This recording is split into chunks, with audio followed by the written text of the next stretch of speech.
ఈ మోడల్ని కూడా వాళ్ళ ఫ్యామిలీని కూడా వేధించారు. అందులో బలవంతంగా ఐపీఎస్ని కూడా ఇన్వాల్వ్ చేసి గవర్నమెంట్లో కీలకమైనటువంటి వ్యక్తులు కార్యకలాపాలు చేశారన్న ఒక ప్రచారం కూడా జరుగుతుంది సార్. ఇది మీ దృష్టికి వచ్చిందా? వస్తే అలాంటి చర్యలు ఉండిపోతుంది సార్.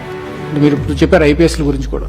ఐపీఎస్ఏ కాదు, డే బై డే ఆ స్టోరీలు ఏంటంటే మీకు ఏమనిపించింది? బాధ అనిపించలేదా? వాళ్ళ బిహేవియర్స్, ఆ స్టోరీస్ అవి విన్నప్పుడు అసహ్యం లేదా? Never I heard all this things in my life. In politics ఎప్పుడో ఒక చిన్న ఇది వస్తే అది పెద్ద స్కాండల్గా ఊహించుకున్నాం ఒకప్పుడు.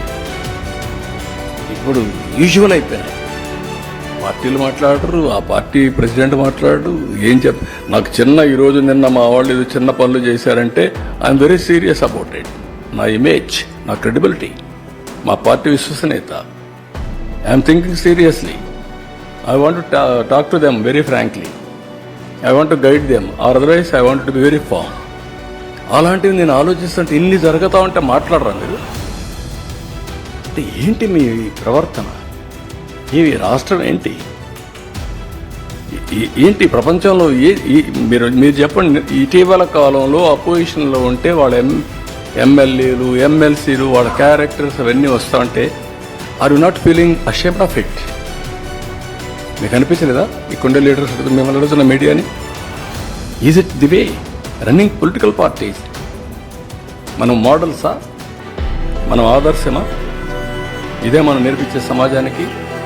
మొన్నటి వరకు వీళ్ళు చేసిన దౌర్భాగ్యం, గంజాయి వెంటాడతామని మమ్మల్ని కాదు. దాన్ని ఎట్ట తీసేయాలి నేను అప్పుడే ఎలక్షన్ ముందే చెప్పాను. ఇక్కడ అన్ని సమస్యలు నేను కొట్టగలుగుతాను, కానీ గంజాయిని తీసేయడం మాత్రం టైం పడుతుంది. ఎందుకంటే ఒకసారి అడిక్ట్ అయిపోయిన తర్వాత గంజాయికి అంత ఈజీ కాదు అని చెప్పాను. ఏంటి ఆ నెట్వర్క్? ఏంటి భయంకరమైన నెట్వర్క్. ఎక్కడొస్తాడు, ఎవడు చేస్తాడు, ఎవడమ్ముతాడు ఎవడికి తెలియదు. ఒక భయంకరమైనటువంటి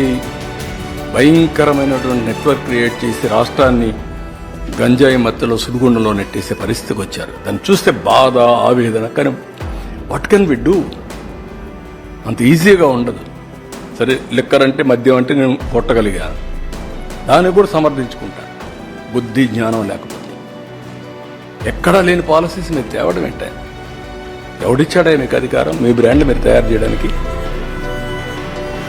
there is a national brands, there is international brands, there are companies over a decades, centuries they are in that profession. ఉండ తీసుకొస్తావు, ఏదో బ్రాండ్ పెడతావు, ఏదో చేస్తావు, కలుపుతావు. అంటే మొలాసెస్ కలిపేసి ఇచ్చేస్తే లిక్కర్ అయిపోతుందా? దానికి స్టాండర్డ్స్ లేవా? చాలా దారుణం. అంటే లెక్కలేనితనం అన్నమాట. మేము ఏమైనా చేస్తాం, అడిగితే ఎదురుదాడి చేస్తాం, పేపర్ రాయిపిస్తాం, లేకుంటే మా సాక్షి న్యూస్లో చూపిస్తాం, మా బ్లూ మీడియా ఉంది వాళ్ళు కూడా వేస్తాం. ఏంటి మీకు వాల్యూస్ లేకపోతే ఎట్లండి ఇవన్నీ? ఓకే, రాజకీయాలు different.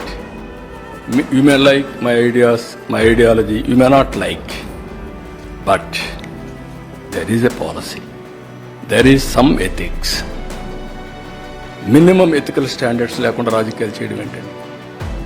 So these are all the problems I am facing. I am inherited with pain, suffering. I am telling you. ఏంటి ఇలాంటి దౌర్భాగ్యమైన రాజకీయం ఏం చేయాల్సి వస్తుంది? ఇలాంటి వాళ్ళతో నేను పోరాడాల్సి వస్తుందని కూడా బాధ. ఇలాంటి విషయాలు మాట్లాడాల్సి వస్తుందని నమోషి. మాట్లాడకపోతే ప్రజలు అర్థం చేసుకోలేరు. ఒకప్పుడు ఉద్యమంగా చేసేవాడిని.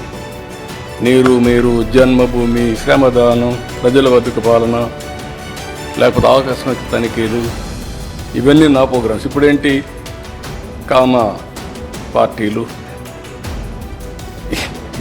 ఏంటి వీళ్ళ గురించి మాట్లాడు? Can you imagine? అసహ్యం అనిపించలేదా?